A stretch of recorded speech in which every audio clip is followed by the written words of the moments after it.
Beep, beep, beep. The sound of the alarm was irritating, ripping me out of the warm embrace of sleep.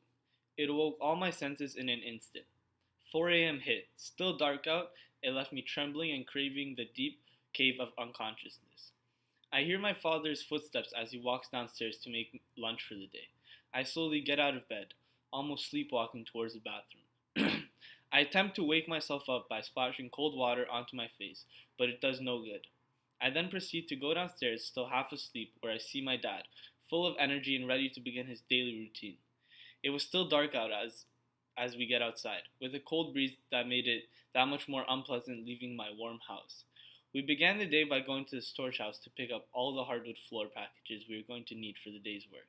The sight of 64 packages weighing in at about 50 pounds each being loaded into the car, and knowing that I had to carry all of these up flights of stairs took away any hope I had of the day being easy. We arrived at the construction site at around 6:30 a.m. My dad handed me the keys to the house, and as he did so, I saw his hands, full of cuts and bumps from 20 years of doing this daily. I entered the cold, empty house and began to set it up by doing all the little annoying but necessary things so we could begin the very long, excruciating day. As the morning goes on, my dad lets me take a break. Almost breathless, I sit down leaning against the wall and grab my lunch and phone to check the time. It was only 11 a.m. and I was shocked in disbelief. I've been up for 7 hours and it was not even halfway through the day yet.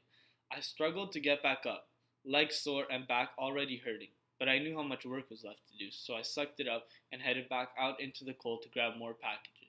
And before I lifted the heavy floors, I just took a moment to look around and take a mental picture of what my dad's days look like on the daily.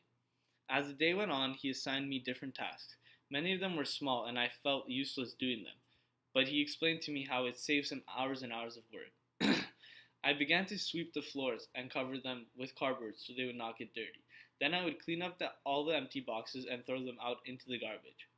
I then realized how tough this is for him to do at the end of the day when it's already dark out again. He just wants to go home but can't because he has to sweep and clean up all the empty boxes after he just worked for 12 hours. I finished all my tasks and sat there helplessly and tired, watching my dad walk back and forth from room to the table saw, each time cutting the floor just half an inch so it could fit into perfection. I observed the room we were working on. Almost done, I was excited, thinking to myself, it's finally time to go home soon. But my dad smiled and laughed at me. Look, he said. He then pointed to a door. I walked over and opened it. Another empty room that had to be finished. I felt all my energy leave my body again. It's like we had to start the day all over again for this new room. Starting with the basics, where I had to clean it out and make sure it was ready for my dad to work on it. It was 6 p.m. and dark out. The wind was blowing and we were the only ones left on the construction site. We only had about a quarter of the room done, so my dad decided to have a little fun by telling me we can't leave until the room was done. I put on a fake smile and laughed as I walked for more packages to the car, trying to convince myself it won't be that bad, but I knew deep down I was mentally and physically done. As I sat down for another break, I looked at the room and saw there was still much work to be done, and it was already 7:30 p.m. My dad decided to join me. He checked his phone and then looked at me. I saw him smirking and I couldn't figure out why. He then told me the best thing I could have heard come out of his mouth. It was time to go home. I got up and felt a burst of adrenaline. I began to sweep the floors and clean up his tools because I was so excited to finally go home. I stood there and waited for my dad's final approval that we were done for the day. I watched him walk around and observe the room.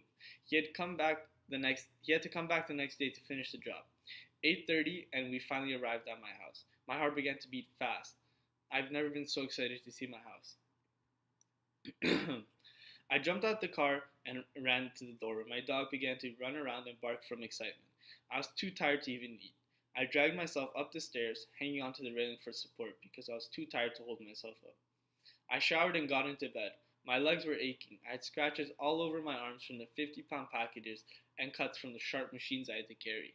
I woke up from my deep sleep in the middle of the night to the sound of footsteps. 4 a.m. My dad began to head downstairs to make lunch for the day again, but this time just for himself. I put my head back in my pillow and was so thankful to go back into the deep cave of unconsciousness, sleep. Working with my dad showed me that sacrifices that he makes for me to be able to live a good life. I really have nothing to complain about. Waking up and going to school is nothing compared to what my dad does every day. It made me thankful for the smallest things I would usually take for granted, like sleeping in or being inside a house with where the AC or heat works. I began to live by a different code after that day, and that's to honor other people's sacrifices. My dad worked so hard to be able to pay for my expensive soccer program, and I knew that I had to honor all this hard work by getting a scholarship. Now here I am at the University of Akron on scholarship. Although times get hard here and I miss home a lot, I think back to the times where I had to work with my dad and how hard the conditions were, so I can't give up. I can see the excitement in his face when he comes down for games. 4 o'clock was worth it.